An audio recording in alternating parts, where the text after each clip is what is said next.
So what we'll do is we'll texture this. So I'm gonna add a texture to this instead of just a color. So I'm hitting the checker box on this Lambert 4, which actually I need to rename. I'll call this M chair. So I'll hit my checker box next to color, and not a file, I'm just gonna make a checker texture. And that'll just show me how a texture will be shown on this object. And you can see it's really whack right now. And the reason for that is UVs. So UVs are the way that an image is wrapped around a 3D model. We can preview our UVs in the UV editor. So with your object selected, go to UV, UV editor, and this is all laid out in 2D. So I'll kind of move this to the side so I can see both at the same time. So our UVs are crazy right now, and that's because we did so much extruding and changing, it wasn't able to nicely preserve the UVs.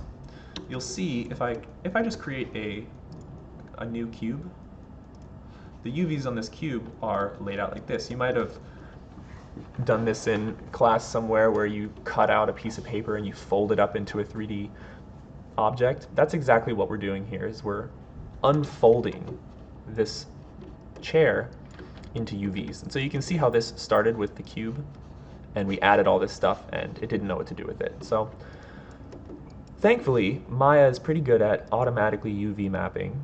So all you got to do is hit UV and hit automatic. And so it's now looked at this in 3D space and broken it up by what it thinks is best and laid it all out nicely in our UV editor here.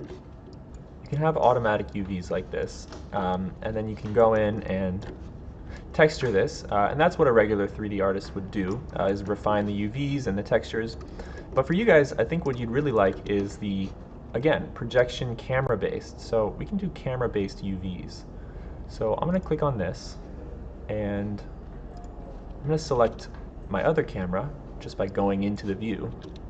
So from this camera view, here's where I'll hit UV camera based. And so that's gone and created the UVs just based on the camera's perspective. So now if we apply a texture, it's essentially doing the same thing as what we've done with the walls. But we have a little more freedom with this now. So what we can do is we can go back into Photoshop or whatever software you want, and we want to get this image into Photoshop. So we can export this by going to, it's this little snapshot button here. So this will save it out. Just pick where you want it.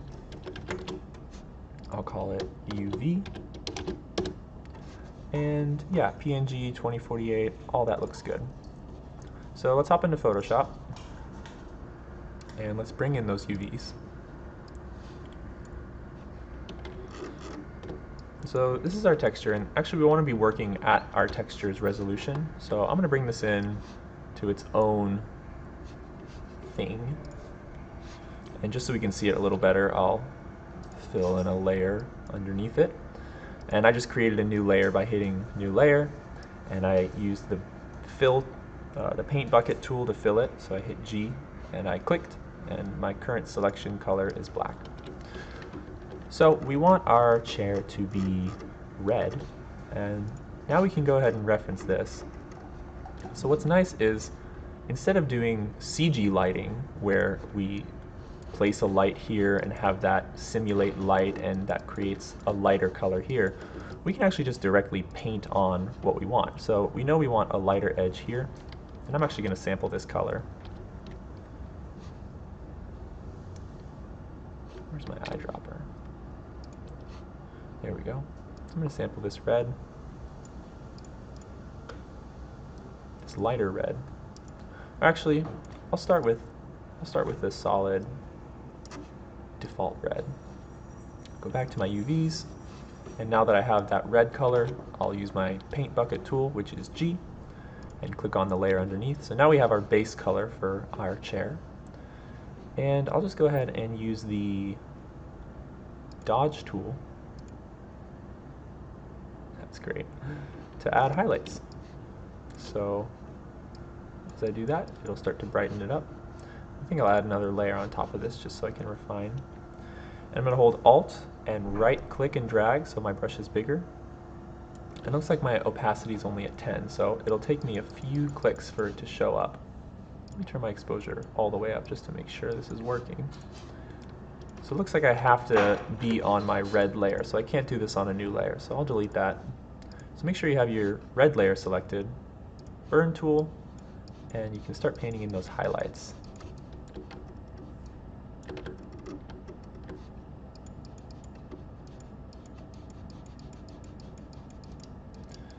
And you know, so since this is Photoshop, you can do whatever you want. You can put whatever kind of texture you want here. But I'll just do the highlights and the shadows. So clicking and holding on the dodge tool, you can change it to the burn tool. I'll make my brush a little bigger, and I'll darken the sides of this here.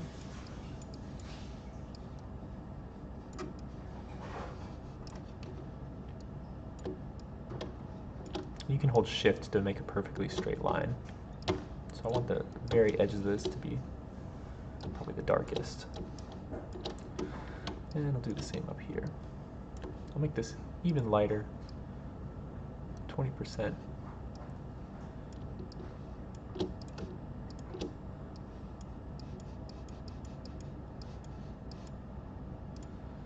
Alright, let's see how that looks. So what we want to do is save this out as our texture, but we don't want to include the UV overlay that we have here. So let's turn this off.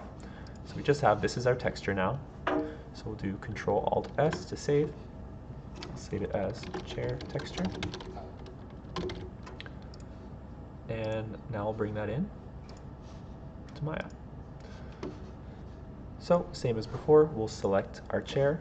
We'll scroll over in the attribute editor and see how many attributes we've now added to it. This is all the extruding and everything that we've done to it. And this can really add up and really increase your file size if you're doing a lot of modeling. So a good way to clear up space and just generally simplify your scene is you can delete the history of all these while preserving the changes. So if you go Edit, Delete by Type, History, it just got rid of all those modifications we made that we don't need anymore because we're done modeling the chair. So now it's much easier to get to our chair material. Let's add our texture. It's just a regular file, so let's left click it and make sure you're in this file node here. We'll load in our texture.